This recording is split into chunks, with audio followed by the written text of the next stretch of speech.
You are tuned in to Just One Hot Mom with host Nanika Ansari.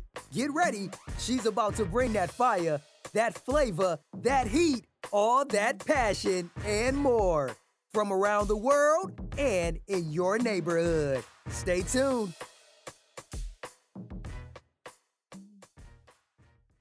You are tuned into Just One Hot Mom. I am your host, Nanika Ansari, and today I have with me one of the hottest moms I know, Brittney Fells. Hey, Brittany.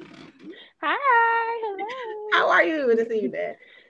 I'm here, I'm here. So let me tell y'all why I love Brittany so much. Like, one, I met her in person before, and I was like, you are super dope. Like, you just crack me up. But honestly, she's one of the realest moms I know. Like, I've been feeling it in my head. Like, every time I see her IG story, if you are not following her, please go follow now. Because I guarantee if you are a mom and you like in your feelings, she's going to say something that you're like, okay, so I'm not alone. I got this. Well, all right, yes, so Brittany, introduce you. Well, I already introduced her. Tell us about yourself. Yes, I'm Brittney Fells. You can call me B. I am a personal branding expert, but I'm also very passionate about personal development. And I'm most passionate about showing up authentically online. So whether it's for your business or whether it's just in your personal life, just being honest about your experiences, to cultivate positive relationships, whether personally or in your business. And so you guys, this evening, I wanted to talk about seasonal depression, but specifically in mothers, because I think we still get that, oh, mom's going to be fine. You know, she's just sad for a little while, but sometimes this isn't lasting for a little while. It's lasting for long stretches of time. And we can't figure out what's going on with mom. And it's because we're not having the conversation to get mom the help that she needs, or we're just not recognizing that mom has seasonal depression. And we've been in a whole pandemic. So just imagine, it's not just in the winter. There are seasonal shifts that take place where seasonal depression can show up.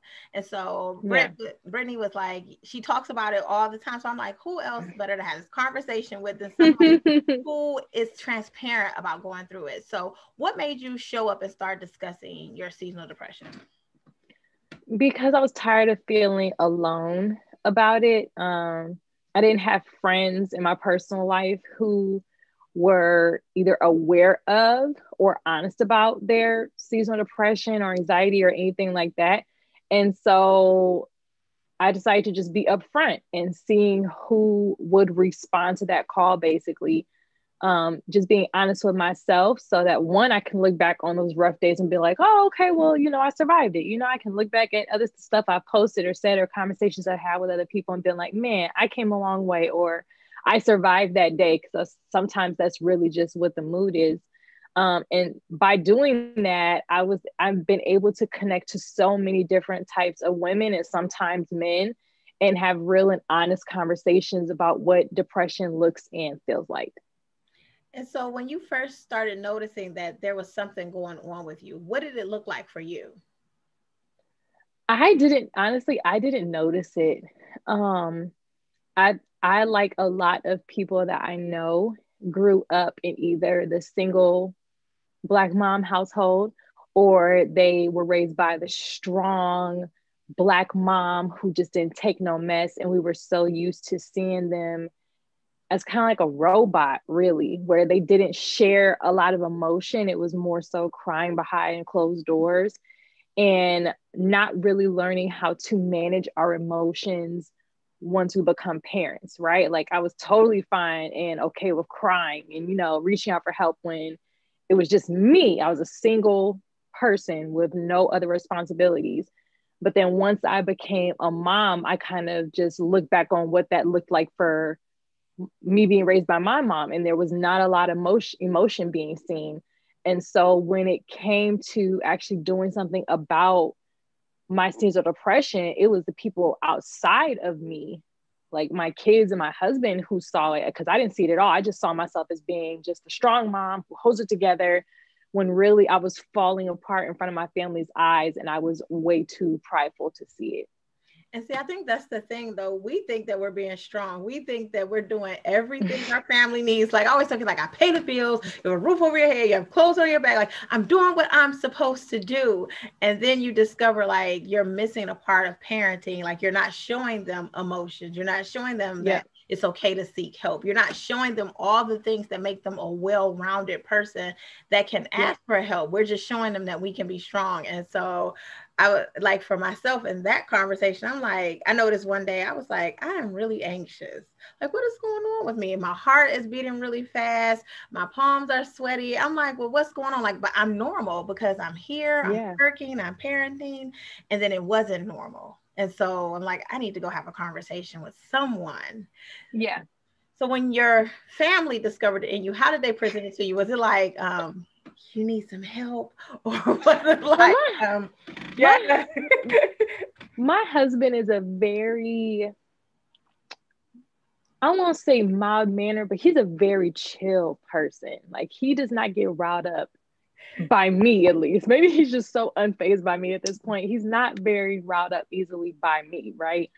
But my daughter, I want to say, I had just had my oldest son. So I think my daughter was like 3. And I was tripping about something. Like, it was so minuscule, I can't even tell you what it was about. I was tripping over something, and I was having a conversation with my husband, and I was just heated, right? And I'm thinking I'm right in this conversation. You know, I'm making my points, and you know, I'm right.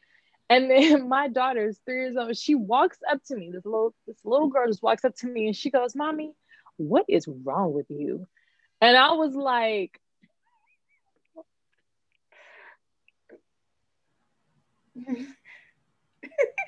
and after she said that, my husband was like, "I'm glad somebody said it, because you wasn't gonna hear it from me." And I was just like, he was scared. When a 3-year-old toddler can tell you you have lost your mind, chances are you have lost your mind and you need to do something about it. So that was my wake-up call, was a toddler telling me that I clearly needed a timeout. And so what did you do to get that timeout? Like, what were your first steps towards taking that moment and getting some help? I think I was very fortunate in that situation. For my particular situation, was I had a husband who was just waiting for somebody else to validate what he was thinking. He probably was and then once that floodgate was open, then he was like, "Call a therapist tomorrow." Like, it's like he had a list of things that needed to be done. Like, he was just waiting for the right time. And so when she said that to him, he was like, "Call your mom, ask her, does she know a therapist, and make an appointment." Like, and he stayed on me, because I tried to put it off. I'm like, I'm fine. I was just having a bad day. He's like, "No, call her, leave her a voicemail, make an appointment, and do something about it, because you are not a pleasant person to be around right now." And see, I think that's what we don't see. We don't see like that we're not a pleasant person. We think, I know for me, because as I'm speaking to you, I know I'm talking to me, like, I think like it's something wrong with everybody else. Like, everybody else is problem. We're fine. I'm fine. If you would just do what I tell you to do, life would be easier. And so when I find myself like that, I'm like, because I think my flip out moment is I was down to like, everybody in this house is a prankster. I am not. Like, I'm like, don't play with me. Do not joke with me. I always end up injured. I just don't want to do it. But I got squirted in the face with the water hose. And I just was like, first, anybody would lose it. Let me tell you that first. Especially having natural hair, you will lose it if somebody, but it was the way, like, I think I cleared out the entire kitchen, and I was still like flaming. Like, I could feel myself being so hot with everybody in the house. And I was like, okay. Okay. Then I went and took my blood pressure, and it was like, and I was like, all of that for what? For some water. Just water. Just water. Like, when you look back on it, it's so stupid. But it always, like, it transitions in seasons. Like, I'm not like this all the time. And so how can you tell when there's something coming on, or when you feel it building up? How can you tell? Because I think people, like I said, we just think that everybody else is crazy, and it's not even crazy. I hate to use that term for people that will be offended, but you think something wrong with everybody else. Yeah. I think for me, now that I have the self-awareness, because that was the thing I had to build to recognize it on my own. It wasn't like one day my daughter told me I was losing my mind. And after that, I was just so aware of it. It definitely took a lot of practice and a lot of therapy to get to the self-awareness. But with my self-awareness, I know now when it's seasonal of one, I seriously have to pay attention to the weather. Like I really do. So if I wake up and I'm just in a bad mood and it's like, no one's even done anything to me yet. Like no one's even had a full conversation with me, but yet I'm either so angry or I'm so sad. And it's like, what happened between me opening my eyes this morning to this exact moment? And then if I really can't come up with any valid reason, I look outside and I'm like, oh, because I live in Ohio and the weather dropped 16 degrees overnight. Anybody would be shocked by that, like I really have to do an inventory of, is there any relevant reason for me to be as upset or sad as I feel right now in this moment? And if there isn't, then I start to do the checklist. Like, what does it look like outside? What changed between yesterday and today? Clearly only the weather.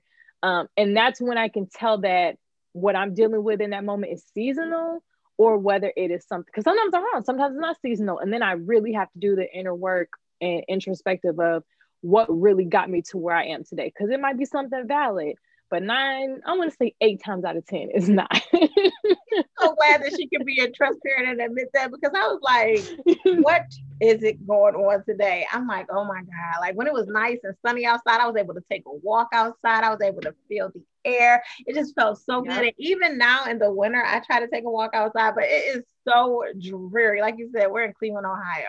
It is not the pretty stuff that you see. It's not easy to walk in. I'm outside the other day, like I just want to go in the house. Like, why did I do this? No. Yeah, once you get outside, you're just mad. You're just like, why did I come out here? Ugh, I have to stay out here for at least 15 minutes to make it worth it. And it's like, right. I'm like, and now I got the dog with me and I just punish right. Like, but when you initially, so your husband started you out helping you, your baby girl started out helping you. What kids can tell. They're like, okay, she is about to lose it. That is so true. When they do stuff and they're like, Mom, I didn't know. I'm like, you know exactly what buttons on your mother to push. What other part of your village, because we know our kids, y'all, we know them. I do. What other sources in your village did you start to utilize when you started to get help?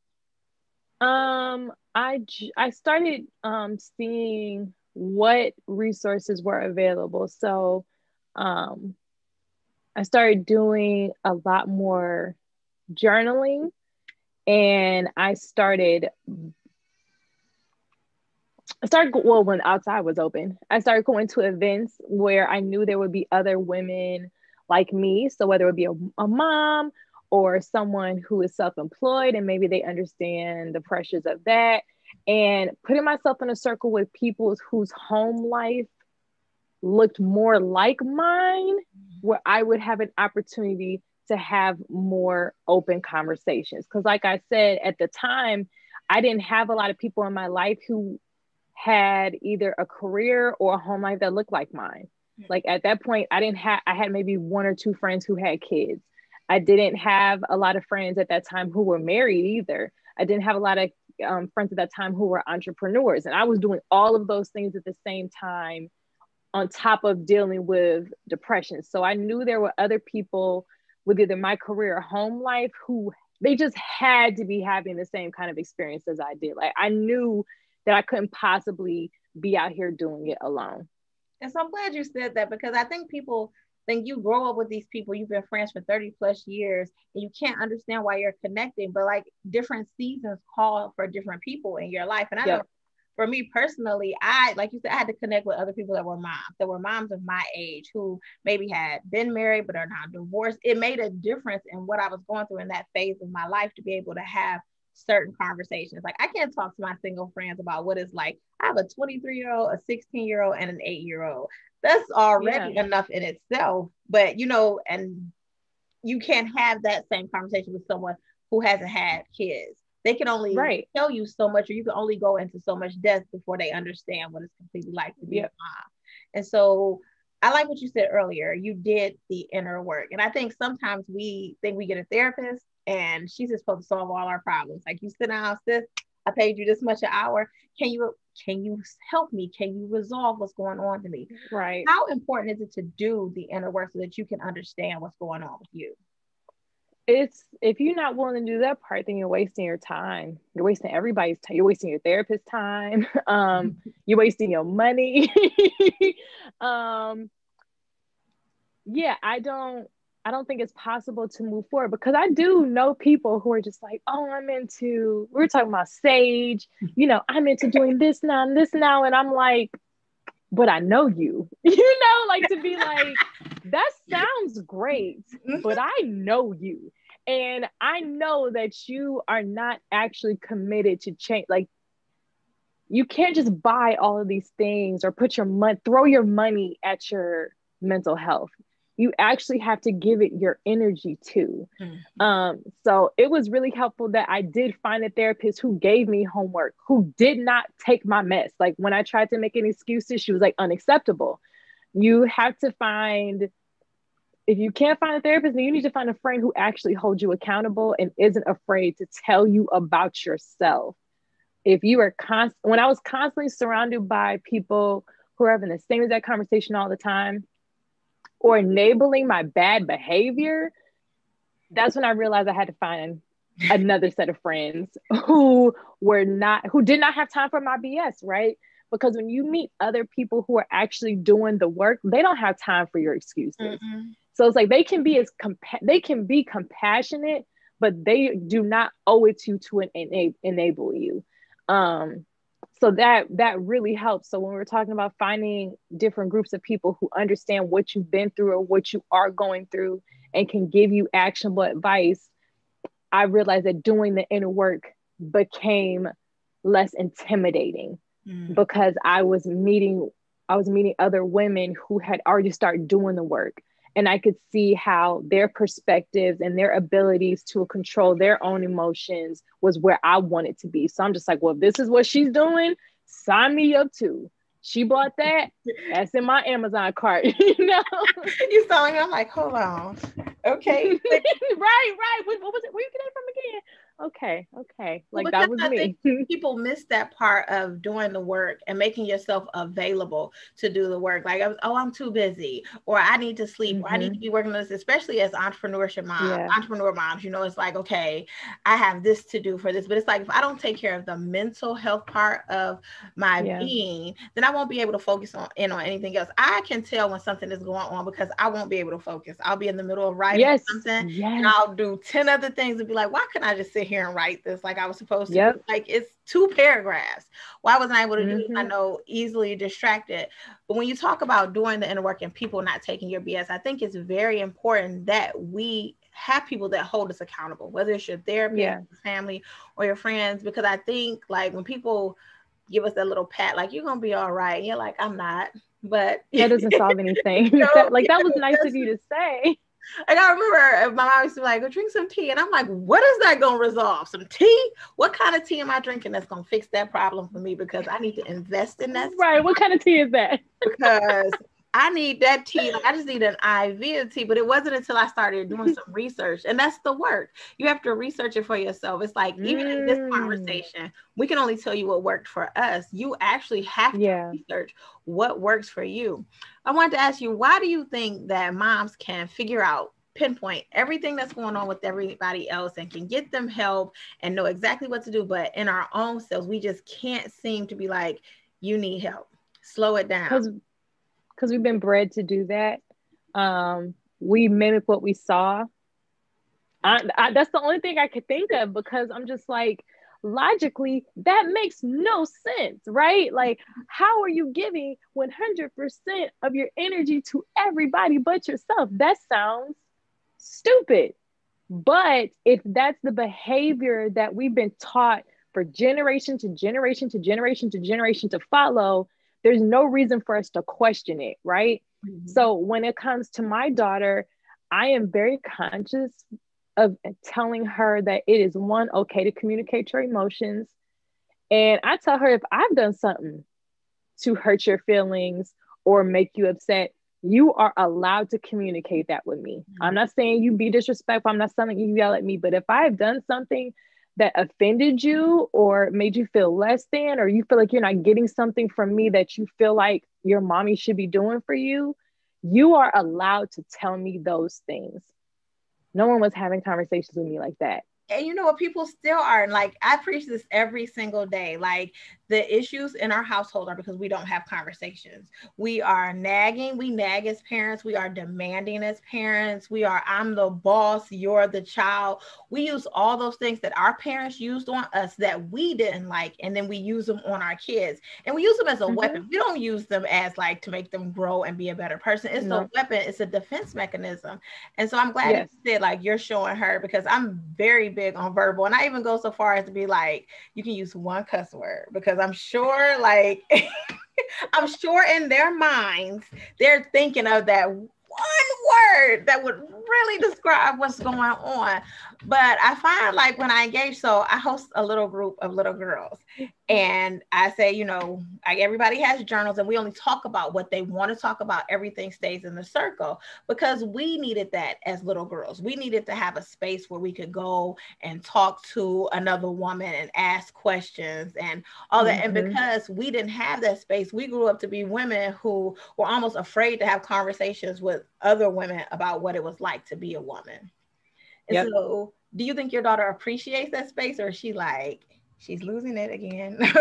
I think she really appreciates it, and she calls me on my BS. So like, she'll ask me like, are you upset about something? Like, she's not afraid to ask me. Like, if she notices that maybe maybe I'm just really frustrated. It has nothing to do with her, but maybe I'm very frustrated because I'm in a pandemic and I'm trying to figure out my daily life, right? We said it's like Groundhog's Day. Like, every day I wake up to the same thing, trying to figure out how can I make today less stressful than yesterday. And sometimes that's just not possible.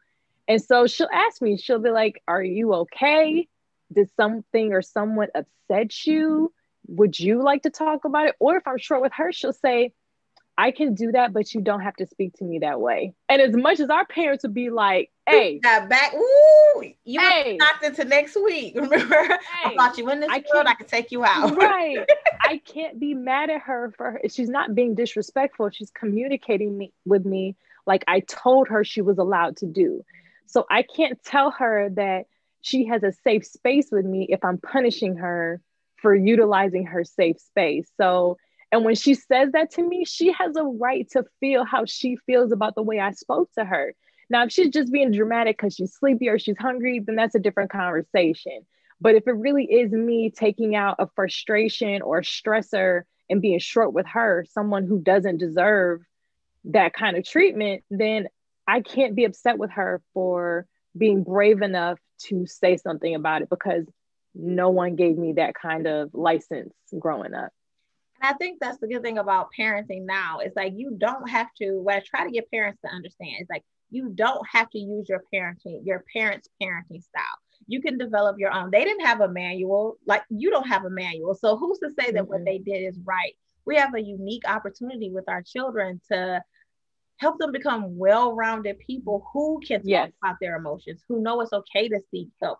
It's okay to talk about mental and physical disabilities. It's okay to be emotional. I think that that's the part, though, in parenting that we have to really be conscious of. It's like, we have to do the work for ourselves so that we can be open and help our kids do the work themselves. Because let's face it, seasonal depression isn't going to end just because your mom learned how to resolve or to cope with hers. It can happen to your child. And so how do you help them deal with seasonal depression and help them do the work? And so what about the boys? How do you deal with the boys? Because I have a boy and I know. I don't understand how people raise boys. I'm just going to be totally honest. I have 4 sisters. So I have no understanding of the dynamic of having a brother, of the only guy I ever lived with was my stepdad. And so it's like, I don't have a lot of experience with living with males. So it is a whole different ball game. The youngest, he's kind of a free-for-all right now. I haven't totally figured him out. But the oldest son, he has he has a learning disability. So he has high sensory needs, right? But I know the one thing I can do for him while we're trying to figure that out and get a diagnosis is that teaching him an effective way to communicate. So if he has a bad day at school, like he had a bad day at school today, and after he was reprimanded by his dad for, rightfully so, for what he got in trouble for, I had him come sit in the kitchen with me and I say, now tell me why you had a bad day. What you did was wrong, but tell me why. How were you feeling that made you behave that way? And he will tell me, I was sad. Well, why are you sad? Because so-and-so took this from me. Well, why did they take it? Well, they said this, but I wasn't ready. And it's like, okay, well, we can have a conversation about what led you to that point. So hopefully next time you remember what we're talking about the next time that happens. So when you are feeling sad and when you are feeling frustrated, you can tell other adults how you're feeling because your mother has made it a safe space to tell her how you're feeling.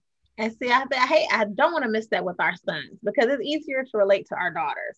I have two daughters, so it's easier for me to be like, okay, come and tell me how you feel. But with my son, we're growing up in a society where if a Black man talks about his feelings, then, you know, he's a punk, he's a sucker. So I always tell my son, like, just tell me what's going on with you. Like, and whatever words you need to use, tell me what's going on so that we can help resolve the issues. I'm like, you are growing up in a house full of women. I can only imagine what you're going through. And so, you know, I'm like, but I also tell my daughters to be aware of that too. Like, it's not okay. Like if he's upset about something to tease him about it, or because he should be able to talk to us. We all have this space. That's why like everybody has to walk around in pajamas because we have to create a space where he can be just as free as we are. And so I'm glad that you and your son are working out the issue. And it is a matter of learning each child. I'm glad you brought that up. Like you're still learning the little one. But you know what I'm saying? None of them are the same. No, and you can't parent any of these kids the same. Like I have wide gaps, granted, with my children, but I also have like 3 very distinct personalities. And so my oldest 2 introverts, like they don't want nothing to do with nobody. Will completely. My youngest one though, she is the star of the show. She is the showstopper. And so coming from 2 kids who want nothing to do with anyone, so this one is just very different. And so in raising her and teaching her about things, that's just the way it goes. So, okay, we just had to get off there because y'all raising y'all kids, you know, they should have opinions. They have a right to have opinions. You know, they have the same rights that you do. And so they can be sad and they can be depressed. And that's the other part of the conversation, though. We think it's just us. Why are we not recognizing that our kids can be sad and depressed? Yeah. So have you had that conversation? I'm thinking like with your oldest daughter, like she can be sad and depressed and it's okay. Or is she journaling yet? Or... No, not more that, but more so getting her, we're more so at the stage of just verbalizing your feelings. So if you're going to sit over there and pout, you need to make me aware of why you're pouting. Because if you literally just want to sit there and pout, by all means, pout away, darling. But I'm not going to, I don't want to teach you bad behaviors, right? So I don't want you to think, in order to get attention for my bad mood, I need to act out. So I need to pout. I need to slam stuff down. Because that's what I did. I didn't know how to verbalize what I wanted. So if my husband heard me slamming cabinets, everybody duck. All right, your mom's on once. You know what I'm saying? I don't want her to be in that situation where she hasn't learned to verbalize. So if she is upset and you're just not in the mood, just say that. Say, I'm just not in the mood today. And that is perfectly fine for you to feel the way. Everybody is allowed to just not be in the mood. So that's more in the area of where we are. She knows that I go to therapy when I feel it's necessary. Like she's very aware that that is a thing. So I'm glad that that's not a taboo topic. But as far as like her own emotions, we're more so in the communicating what it is phase. So my youngest daughter, I told you she's an extrovert. She started her own journal thing. Like she does this thing where she really can't, she she can read and spell according to what she hears. So it may not make sense to anyone else, but it makes sense to her because of the sounds that she hears. So she's been doing that a lot lately. And I had to catch myself like, you know what, she can be, because what did she say? Oh, in the little girls group, they were like, you know, toxic moms, like moms who will punish you and then try to love on you next. And I was like, oh, because I'm just like, give me a description of what a toxic mom is. And I said, because we are teaching we use the term toxic so loosely all the time that they were thinking like, because your mom punished you, but then loved on you, that was toxic. And I'm like, no, you can be in trouble and be punished for that part of being in trouble, and your parent can still love you. You know, I don't have to be mean to you all the time just because of that one thing you did. And so as we began to discuss, and like she's in the group too, so she has to be able to like, I can't be her mom when we're in the group. I have to be Coach Nick. And so Coach Nick, everybody has to. So she was like, yeah, because a toxic mom situation. And I was like, okay, let's change the narrative. Because nobody wants to be the toxic mom. But it helped me recognize when she would get that way. Like certain time, like you said, it would be the weather. Our kids are remote learning. They've never had remote. Like she's in second grade. You've only been in school for my daughter is too. Yep. So you've never had to. So I'm like, take a nap. You know what I'm saying? Like if you need to get off the computer, if you need to skip something or miss something, and I know there are teachers out there like, no, they can't miss that, but this is a different type of environment. And so if you are noticing that your kids are sad or depressed or they're acting out, like you said, let's start the conversation. So if you could give us 3 tips to initiate conversations with our kids, what would those be? Initiate those conversations with those kids. 1, let them know that there is a safe space and stick to it. A lot of the reasons why some kids don't have safe spaces at home is because their parents haven't done anything for themselves. So if you're not doing the inner work, you can't jump to just saying, well, I'm going to create a safe space for my kids. But then when they're honest with you, you punish them. That's the first part. Second, I recommend being honest with them. So if you're having a bad day, don't pretend like you're not. Like that doesn't mean you have to be verbally abusive or anything, but let them know like, mommy's not having a great day right now. So please be patient with me. And that way they'll start to mimic your behavior too. And the third one, I don't know. I feel like it's creating a safe space and being consistent with creating a safe space, verbalizing your own feelings. And 2, teaching them how to advocate for their own feelings. Ooh. Because sometimes it might be easy for them to talk to you, but they don't know how to talk to their teacher, or they don't know how to talk to their friends. And that was something that starting in kindergarten, my daughter's teacher noticed about her right away. She was like, she doesn't advocate for herself. And I can tell when she's uncomfortable, or I can tell when she's upset, and she's letting her friends run all over her. And so it took a lot of practice and redirection for her to understand, like, you being honest with your friends about how you're feeling about something doesn't mean they're going to stop being your friends. And if they do stop being your friends, they weren't your friends. And so now she's at a place where she is a lot more assertive about her feelings. So she's like, please don't touch me. Like, I'm not comfortable with you being that close to me. And all the girls at daycare know Emily don't play about her personal space. Like the teachers know, the kids know. And it's because I've told them, like, if you think someone's in your personal space and that makes you uncomfortable, you tell them over and over and over again until they start to listen. So yeah, creating a safe space, being transparent with how your own feelings, and then teaching them to advocate for their feelings when they're not in your presence. Because you can't be a helicopter mom at all times. No, nor should you be.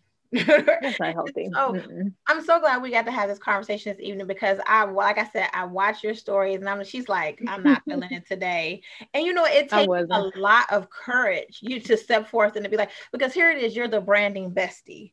You are teaching people the brand. You know what I'm saying? They expect you to be spunky. But on some days, it's like, no, I don't want to be your Brandon bestie. I don't want to be their bestie. I don't want to be their mom. I just want to be me. And sometimes I want to crawl out of my own skin and not even be there. So I was like, I can appreciate the story that you tell as an entrepreneur. Like, this is what I'm going through as an entrepreneur. This is what I'm going through as a wife. This is what I'm going through as a mother. And this is what I'm going through just as a person. I think more people need to see that. Because there are so many, like I said, I could invite a bunch of people on here and we could tell a bunch of stories that will not help you be a better person. But the point of all these conversations is to elevate your thinking, to make you want to do the inner work. So how are you coping now?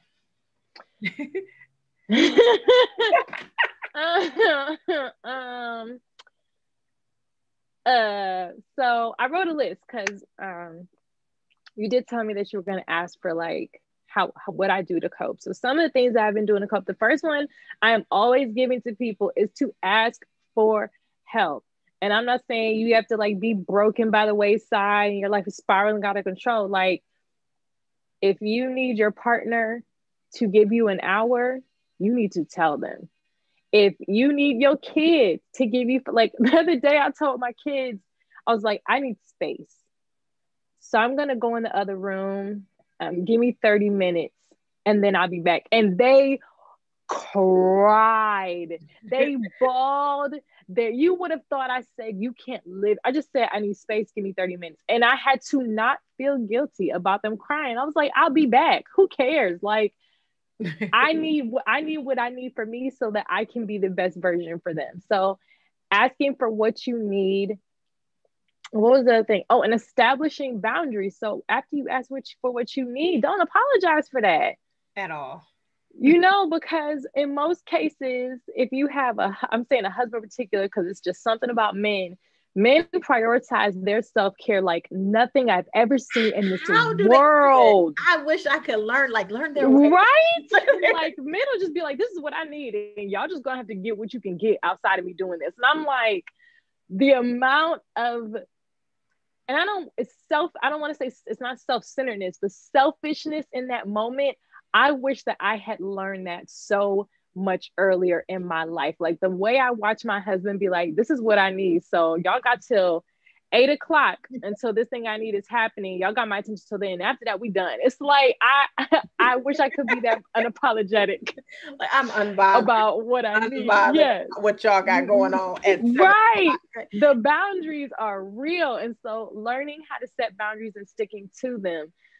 So whether that is people, like I had to tell some of my family, like, I know I'm home all day, but you can't call me in between these hours. And if you try, it's gonna be do not disturb anyway. So good luck. You know, like, because people, especially when you're home in a pandemic, people think that they can get you whenever they want, and that's not cool.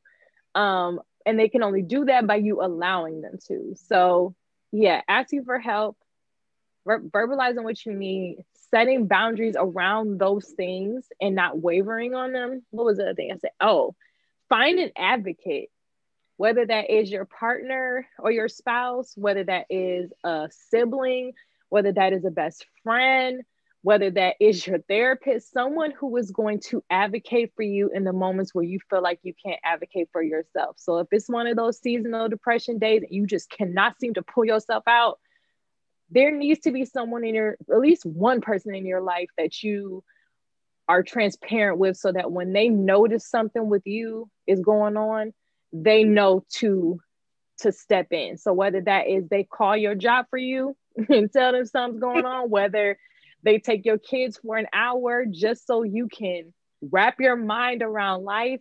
For me, I'm grateful that person is my spouse, because I know not every person is in that situation.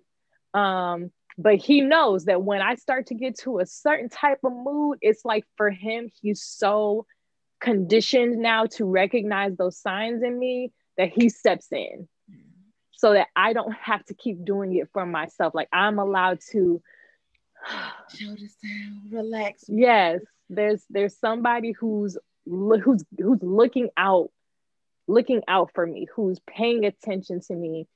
I feel like all of us need somebody in our lives that are like that. Not somebody who's gonna gaslight you, Mm-hmm. Not somebody who's going to guilt trip you. Just one, I mean, if you can find more than one, but at least one person in your life who will advocate for you when you absolutely cannot do it for yourself. The other thing I said was found an outlet that lifts your mood. So if it's, I don't know, if it's making TikToks, make TikToks because it makes you laugh. I don't know. If it is painting and you're not even good at it, but you just like the way it feels when that paintbrush hits the canvas, try that. I love watching 90 Day Fiance. That's my thing. That is my tune out the world activity. And my husband laughs at me for watching, because I watch all of them. Every single spinoff, I watch them. And my husband laughs at me, but I'm like, this is my escape. So this is what I watch when I'm washing the dishes. This is what I do when I'm folding laundry. It's like, I can get some type of release because I clearly cannot leave the house. And then vitamin D. Go on ahead. Vitamin D, okay? I'm so mad because the vitamin D that I prefer sold out once the pandemic started because everybody was stressed out. So I'm trying to find another one that I prefer and I like, but that was one of the first things my therapist recommended was taking vitamin D. She was like, you live in the Midwest, and once it hits October, November, you're basically stuck here. Like, this isn't like you're in Florida where, yes, you may have a day or two and then the sun comes back out. You don't have that luxury, depending on where you live sometimes. And having that lack of vitamin D due to the weather absolutely messes with the chemistry of your body. So if you can find a vitamin D supplement, it will improve your mood. I promise you. I guarantee. I'm a living witness. If you don't get the vitamin D, you're gonna eat it. I think I told my assistant, I was like, you should add vitamin D. And she texted me one day and was like, I've been doing this for like 3 months and I can tell a difference. And I'm like, yes, because look at where we live. Like, yeah, the sun is gonna be gone for months. It does not help. And it does not help when it gets dark outside at 5:30. Like, because you automatically want to go to bed. Like, it's bedtime. The kids are like, it's 4:30. Yes, no. I'm glad you gave us all those coping skills, because I think like it'll be different for everyone. You'll have to find what works best for you, but at least knowing a jumping point where I can start here. And also when she said about advocates, you guys find somebody that will advocate for you that is not going through it too, because I often get called people like, hey, and I'm like, girl, I'm in the middle of it. Like, I can't help you. And I'm not going to let you guilt me into thinking I should help you. Like, you can't depend on, sometimes those strong friends need to not be strong, and you have to recognize that. So you have to find somebody else outside of that. Like, I think sometimes we just put so much on one person that we don't realize when they're struggling, and then when they say that they are, we're like, okay, well, can you get past it so you can help me? And it's like, no. And it is about really creating boundaries. I think we had Stacy on the show at one point, and she like, everybody ain't meant to come into your house with their shoes on, or even come into your living room or your kitchen. It's how far you set those boundaries. Some people just meant to stay outside and you wave to them from the porch. Yes. All right, Brandon, bestie. So tell us what you have going on. How can we support you? And are you going to tell us some more transparent stories? Because I tell y'all, if you need a good laugh, go on over and see what she's doing. Her TikToks are hilarious. So right now what I'm doing is I'll be relaunching my Rebranding the Black Woman series the first week of January. So I had taken, once this pandemic got in full swing, it was just really hard to pull myself out of that depression, right? But I've decided that I just have to press through it anyway. So I'm not sitting over here creating content like it's, rainbows and everything's perfect, but I know that there is a duty for me to show up and be transparent. So if you are looking for advice or stories from other Black women who are figuring it out or have figured it out and are willing to share their narrative with you, I highly suggest that you tune in. So you can follow me on social media at BeFells, BeFells. Same on YouTube. So that's what I've got coming up. And I'm really excited about the conversations that I have planned for that video series. And that's super cool. I caught some of it. I'm like, oh, she having some deep conversation. So I would advise you, like, I'm always suggesting to people, like, get into this. Like, this is the conversations we should be having, but we're not. Yep. Somebody's bringing it to the table. And I'm always for Black women bringing conversation to the table, creating that space to make sure that we can have a seat at the table, or create our own table and invite the sisters to come sit around. Absolutely. Absolutely. Well, thank you so much for joining me this evening. I so appreciated the conversation. And I cannot wait to get into your conversation. I'm like, yes, she's gonna have it. We're going to hear some stories. As always, you guys can find me and the hottest kids on the blog at Nanika, that's Nanekia, or follow me on all my social media at Just One Hot Mom, where we will continue to bring you that fire, that flavor, that heat, that sauce from around the world and in your neighborhood. Guess what, hotties? You've been tuned in and you've been elevated. We'll talk to you soon.